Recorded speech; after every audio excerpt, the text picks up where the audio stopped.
na po itong variety. May mini, may malalaki, may heart shape from Ate Julie Seeds.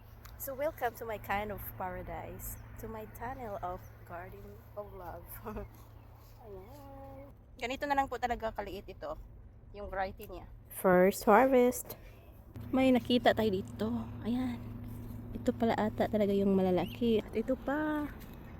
Nasa mataas sila na party ng trellis. This is the big ones because I mix them, guys.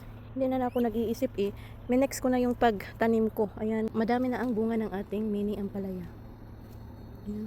Uy, may kahalo siguro itong mataas din. Madaming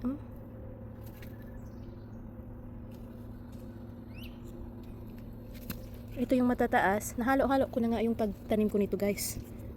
Ay, naku naman. Pero okay lang yan. Kung pwede naman silang magbunga ng maganda. Ito yung matataas din to siya. Ito naman, paakitin natin, guys. Parang naligaw ng landas. Ayan. Akit ka lang palangga, ha. Huwag ka nang maligaw pa at ako ay mag-guide sa'yo. Ayan. I-guide natin yung mga sanga nila pag lumampas na. Ayan.